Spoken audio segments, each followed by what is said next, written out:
Okay, so Amber, I'm going to start with you since Jerome just finished with you and that's fresh. So, your paper looked very nice. It was very well constructed. It flowed very good. It was an easy read, and I enjoyed reading it. I enjoy reading your papers because I get a lot of insight out of it, and then I think, oh, what did I miss in my paper?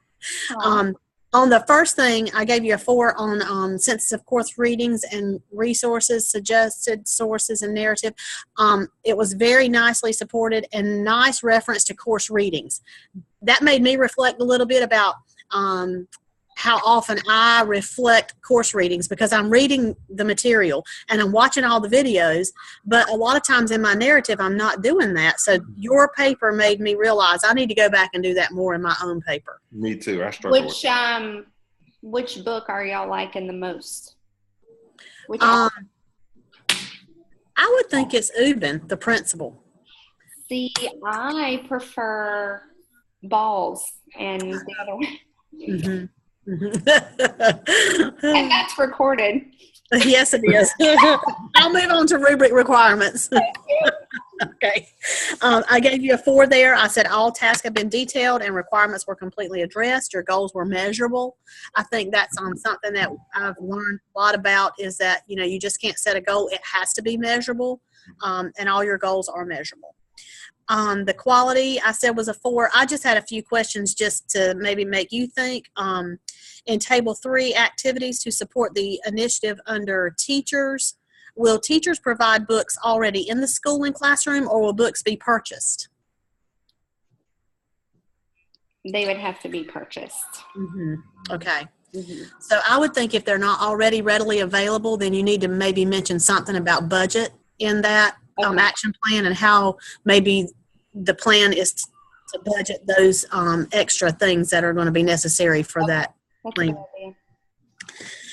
Then under formative and summative assessment, I know in back some you had mentioned Moby Max. It was listed under your indicators, and I wondered if you shouldn't list that under formative assessment because it definitely is a good data-driven, research-based. And as I understand it right now, it's going to be mainly used in our SPED department. So, but it's definitely part of the action plan summary that I also shared with administration. So it does need to be there. Okay. Mechanics and grammar, I said a 3, only because I just had a few suggestions. Table 5, under select pilot group and indicator, I think it should read at least one teacher. It said at least teacher. Oh, yes. And I looked at it to begin with. I thought it was maybe the way it was coming up on my computer because it was at the very edge, but I realized it wasn't. In the same table, under provide support for teachers or for planning indicators, teachers successfully implemented. I think you said implanted. Okay. So it's probably a correct. Your APA style was followed and very clear, and you have great use of citations and references. And I just think you did a splendid job. Thank you. Those were the only things that I could really pull out of it, Also, I know in your paper you mentioned, a formative and summative assessment piece for math. And I don't know if you're familiar with Ames Web. We are. That is when we met to talk curriculum about the universal screener, because we don't currently have something to measure a baseline data in addition to progress monitoring. Ames Web, I actually brought up to them. And Hawaii has used it in the past, but has since moved away from it. So I think the consensus right now is that we're going to go the way of Star Math because we currently have a DODEA grant for the reading portion. So, and the teachers are already familiar with the platform, so it would just fit better. Right. Okay. That's just a suggestion because I know that's a good research-based program. So that was it with your paper. I thought it was very good. And I'm going to go back in mine now and cite some of my readings because that's just so important. Thank you for that. Yeah. Okay, Jerome, are you ready? I am. Okay. Well, let me start off by saying I think with what you were going through last weekend and how you posted your paper, you did a fantastic job. I mean, you did I agree. Thank you. I appreciate it. You overcame. So in the first two, synthesis of readings and the rubric requirements, I gave you a 4. I think the facts in the narrative were very supported, and the rubric was completely addressed. The quality, I just said 3. The graphic organizer, the summative assessment should include a percentage. We have learned so much about making our goals measurable that maybe an example would be 70% of students on the EOG to an 80% of students on the EOG 3. Okay, so summative assessment percentage? Yes, maybe from EOG 2 to EOG 3, maybe a certain percentage that you want to see them grow. What goal do you have there? Okay. It needs to be measurable. And I would include that in the conclusion as well. When you concluded about the whole plan, I would conclude with something measurable. We want them to be from here to here in this amount of time, and this is how we're going to get them there. Okay. Okay. In mechanics and grammar on page 2, you might want to change broke down to analyzed. Okay. And okay. You talked about breaking down something. On page 5, I would delete become. Perhaps it should read each standard to familiarize themselves. Okay. Okay. And you'll be able to see that when you go back in there. Delete become. Okay. All right. Let me tell you a little bit more about that. Like it says, students will break down each standard to become familiarize themselves. Oh, okay. So it'll be become familiar or either familiarize themselves. I know exactly what you're saying. Okay. In the third paragraph, sources may be, you had sources may me. Okay. It's the drugs. You can blame it on that. Yeah. Under the indicators of success, change their concerns, THERE concerns, to THEIR concerns. Okay. And then in the roles and responsibilities, change its ideas that will put. Like you said, the PLC will continue to collaborate on ideas that puts students and their needs first. Okay. I would say either will puts or I think I would just say, yeah, will put. Okay. Okay. Alrighty. Other than that, the mechanics look great. Organization was a 3. It looked fine. I just said maybe your headings needed to be in bold print. Yes, yes. I did remember seeing something about that. And alphabetize your references. Heading centered, right? The references? No, heading centered. Headings, yes. Okay. Well, I think they can be either one. They could be left or centered. It can, if it's centered, it's not bold, I don't think. Oh, really? It's supposed to be heading, and then subheading is left, justified, and bold. Okay. Double check me. I have to look up headings every single time. Because I think I do mine bold every time. I may be, and it may be wrong. But I left justify mine. Okay. Okay. Also, I don't think it's in Times New Roman 12. I think it. Sometimes the MacBook starts off its own font. You have to go in and it may not be. So I'll make sure I double check that. Okay.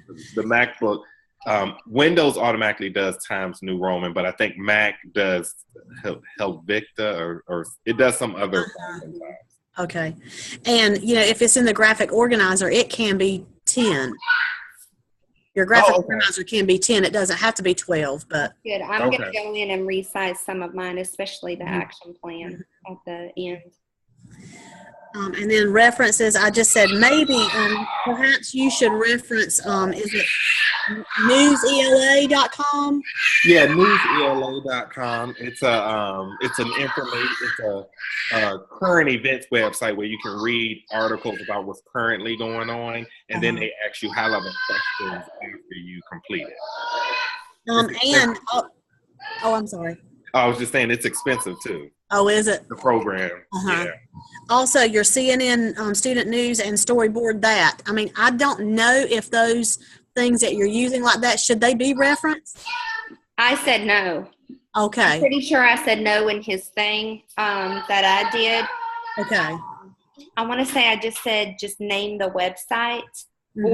we're going to reference it, then you need to include something to reference because you're not specifically citing anything from the website. I'm just indicating that we're using it. Okay. Right.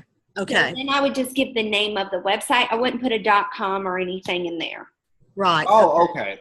So, but then I want to say I suggested maybe including a screenshot as an appendix if you did it that way, because then you don't have to cite it, but you could say appendix A or whatever and show a screenshot of Newsella.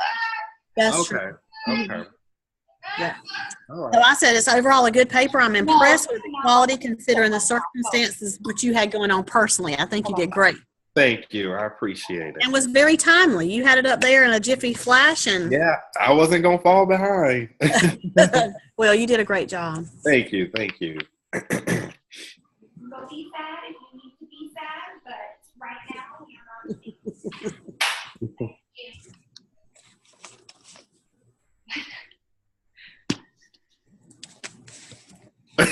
Okay, Amber, guess what? You're up. I don't know. Okay, I was like, if you need to be sad, you can go be sad.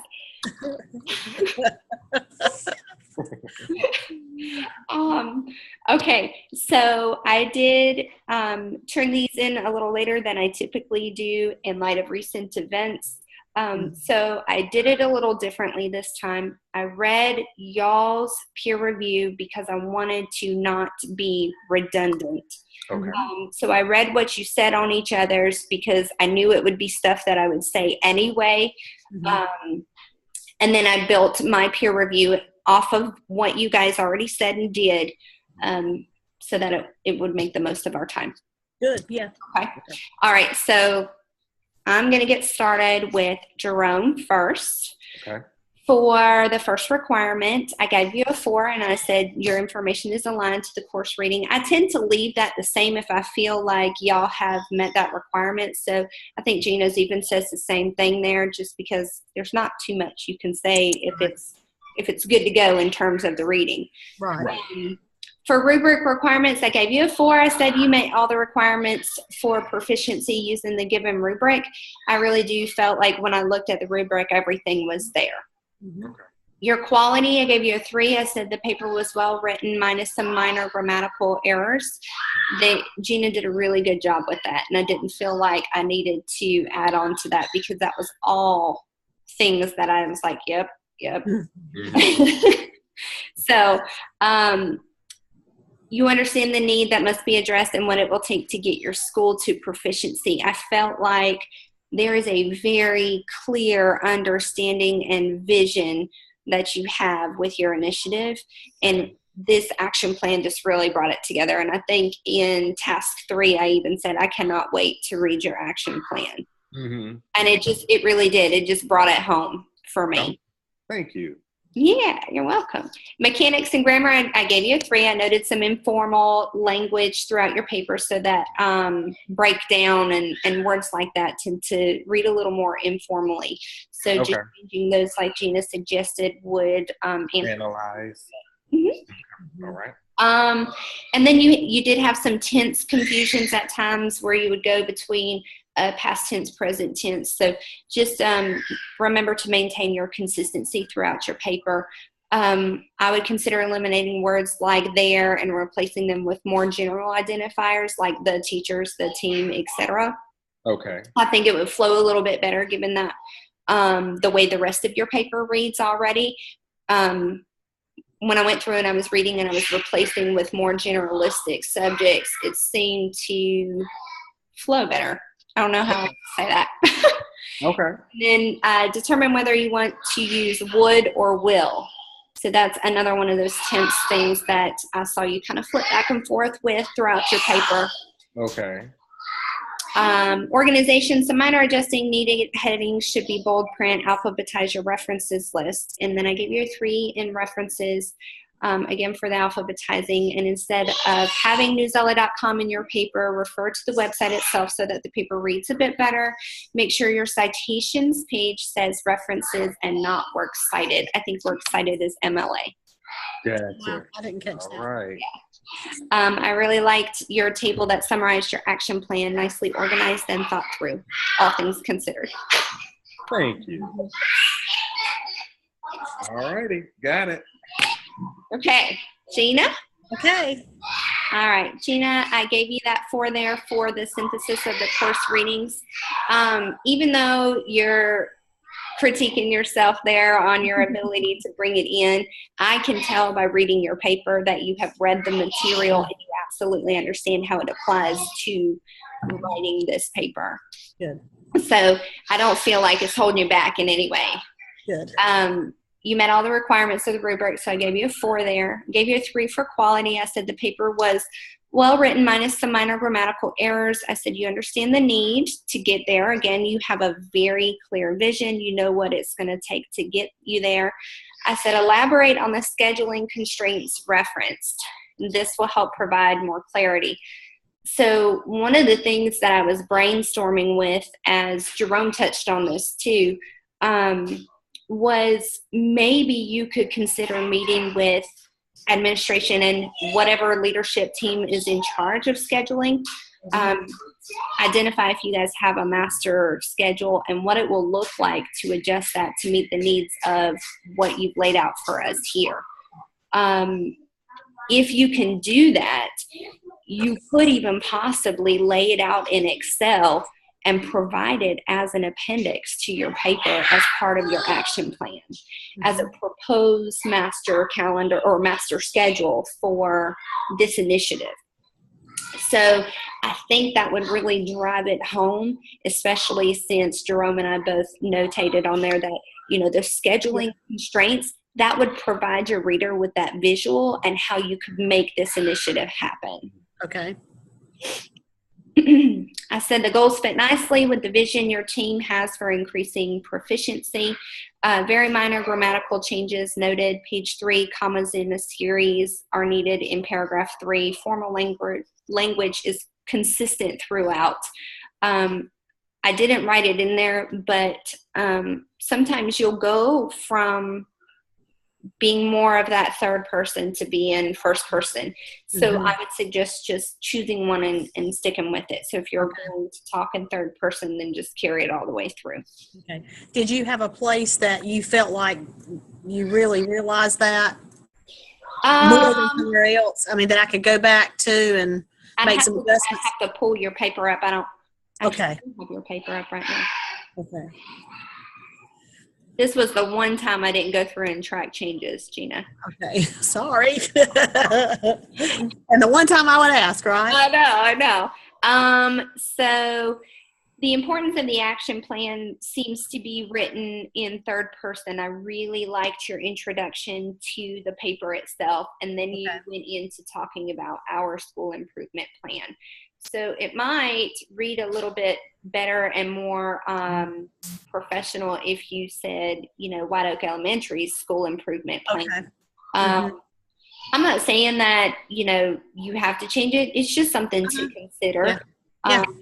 But definitely go back and look at your previous tasks and see what the trends were there and just stick with it through. I don't think it matters. Just stick with it all the way through. Okay. I think I have a little bit of a problem with that because I look at more involved, and it's easy to be like us and we. That is, yeah. Right. Sort of like in this next task, you know, wondering should I write it the candidate or should I write it I? So anyway, I think after watching his video, I'm going to write it in first person. Because that's what I thought too. Okay. Yes. Organization, I gave you a 4. It's structured according to APA guidelines. Headings and subheadings are clearly and appropriately presented. Your references got a 4. They were cited perfectly. Right. And I said your action plan summary really brings everything together and paints a clear picture for the reader. It wasn't until Jerome was talking about those scheduling constraints that I had that aha moment with the scheduling. So that's why it's not on your review. Okay. But I really think it might be something you should consider. I can definitely do that. Because that is exactly right. And we have talked, the administration and I have talked about this because we are setting aside 40 minutes 5 times a week to do this. And in order to do that, we are going to have to put it into the master schedule. So I can even get a snippet of the master schedule and put in there too. Right. So where first grade is going to have these groups. Right. And even if you don't do like a mock schedule, if you could just provide what it is now and where it could potentially fit for next year. Right. Well, we're going to go ahead with it this year because we're trying to get the scores by EOY up. So that is something I definitely can do. And I can also put in, once you said that, we already have an Excel document with the groups listed and all of the strategies that each group will be working with and who's going to be in the group. We have all that on an Excel document. So I could do that too. Okay. And then another thing to consider is your EC schedule and how that ties in. So whether it's push in or pull out, how that's going to tie into whatever you come up with for this master schedule. Yeah, well, they're pull out, and those are pulled out during that time for either reading or math. So are they receiving that support specifically as you outlined it in the EC classroom? Mm-hmm, mm-hmm. Yes. So you've met with the EC department and they're all on board with this initiative as well. Right. And they already do some of that anyway. Right. So really theirs is just a little bit of a critique about what they do. Right. The activities and things like that would change a little bit, but other than that, they're pretty much on board with theirs anyway. Okay. So, and they pull out at the same time, so that would not affect that at all. That group would just go with those, and that would be a group, is those that are with EC, also with our reading specialists at the same time. So that works perfect. Those with the reading specialists would go at that time too. Have y'all discussed any supplemental materials that you could use for this initiative? For example, when I was at Northwoods, we all did the there was a lady up, she did like the governor's something there in North Carolina. She ended up working and producing products that she was selling on TPT. Anyway, it was specifically for M-Class written comprehension, and it tied into Reading A to Z books. So, and I know that I read Raz Kids and Reading A to Z stuff in one of your previous. So what she did was she looked at the stories that were available and she came up with written comprehension activities and questions for those books. So when you're meeting in your guided reading books or guided reading groups, you can incorporate that into it. Do you know what her name was? It wasn't Jen Jones, was it? No, it's not Jen Jones. Okay. I love her. Yeah, she's been to our county before. Yeah. I can look it up because I have the product myself. Would you, and just let me know? Yes, I can absolutely do that. Okay. But I mean, it was so great that I printed it up in a binder, and that's what I used in my guided reading groups. Yeah, because we're coming to a dead end when we ask about that. No one seems to have anything. Right. And then, there's some teacher pay teacher stuff that we've pulled for that. But mainly what we're having to do is go in with the DPI question stems and our stories, or either go on the it's the group level advisor for M-Class and pull those stories, and then we use those questions, but we also use the question stems from DPI for deeper understanding. Right. But it would be nice to have something else. And I can't remember if this lady, because you know how Reading A to Z levels are not exactly matched up with guided reading levels, or like lower or higher. And I can't remember. I can't remember if she compensated for that or if it's specific to what you see on Reading A to Z. So if you go to pull this product and do that, make sure you have Jen Jones's correlation chart. It's for free. That way you know exactly where to pull for your kiddos. Okay. Great. Okay. Y'all just saw my second grade come out. Fantastic. All right. Okay, is that it? I think so. Think so. Okay, I'm going to stop the recording. Okay.